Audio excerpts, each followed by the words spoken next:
Now let's look at types of select statement. In my mind, I can divide up select statements into many different types. All these listed here. Simple query, filtered query, sorted query, join, subquery, table creation, view creation, hierarchical query. Take a breath, that's quite a few. Now let's go back to the start again. What is a simple query? In my mind, a simple query is, quite simply put, a select of all columns from a single table. So I'm going to go to my notepad and I'm going to copy and paste this simple query. I'm going to go to SQL Plus and I'm going to paste it in and run it.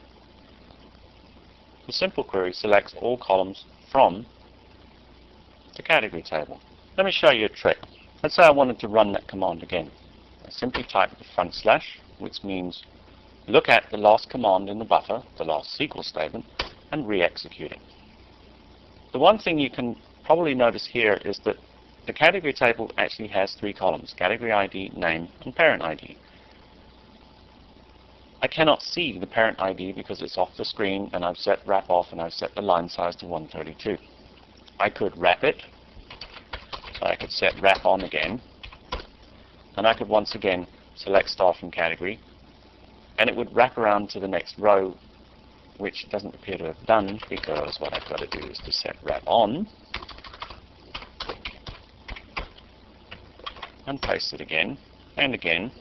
The reason why is because line size is set to something nasty, so let's go and set it to 40. And now we wrap, so now we see the category name and parent ID. That looks quite ugly. What I generally tend to do is I use SQL Plus for a lot of database administration, a lot of testing, a lot of experimentation. For the purposes of this course, I could be using SQL Plus Worksheet. SQL Plus Worksheet is quite a lot friendlier in terms of showing the results. Let's clear this bottom window and let's execute this. And here we have the wrapping set on and the line size. So what we'll do is at the beginning of this, we'll actually set wrap off and we'll set line size on the same line, and we'll re-execute this command. Now what we should be able to do is to use the scroll bar to go across. The point I'm trying to make here is that SQL Plus Worksheet is quite a lot friendlier, as in user-friendlier in terms of displaying data, reporting. It's more of an end-user tool than SQL Plus is. Now I'm in iSQL Plus. We have looked at SQL Plus Worksheet, and iSQL Plus. For the purposes of displaying the output from SQL statements, probably the best tool to use is iSQL Plus. It just looks so much nicer. So let's scroll down here, and here we have a listing of the category table. Now let's go on to the next one, a filtered query. What is a filtered query?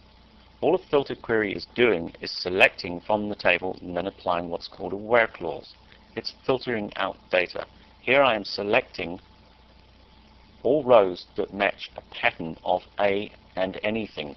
The percentage is a wildcard, so it's saying where name is like A, ... whatever you like. So let's execute our next SQL statement with the where filtering clause in iSQL Plus. And here we have two rows from the category table where their names start with A. The next type of query, a sorted query. Sorted means ordered in a certain fashion. What we're going to do is we're going to sort this query by the name of the category. So now, back in iSQL Plus, we'll paste our sorted query and we'll execute it. And we'll go down and we'll see AA, BB, etc., etc. We have sorted it in the order of the name of the category. Note the category ID. This is a sequence number. The order in which they were generated would be the order of the numbers of the category IDs. So if we were to just list this table without the order clause, it would be in a totally different order. So let's execute that and demonstrate it. As you can see, this output is no longer in the order of the name field. Next, a join query. A join is literally a join or a merge between multiple tables. In this case, two tables. Note I have something down here that says new ANSI format. It also says difficult to tune. We'll get onto that in a minute.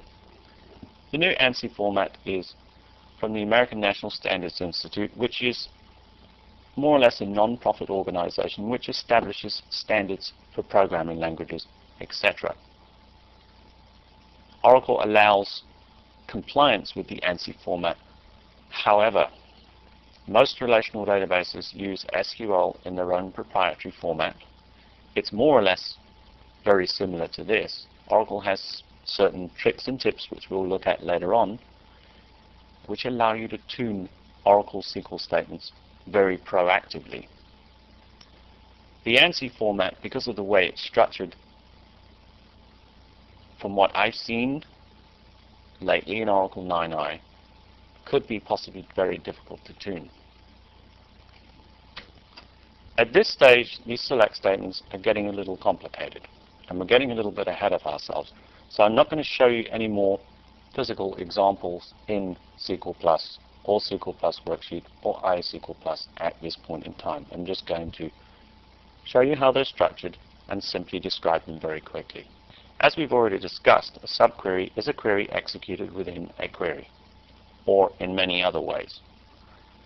For instance, you can execute subqueries inside other types of data manipulation language, what Oracle calls DML query statements, such as insert statements, delete statements, update statements, many other places.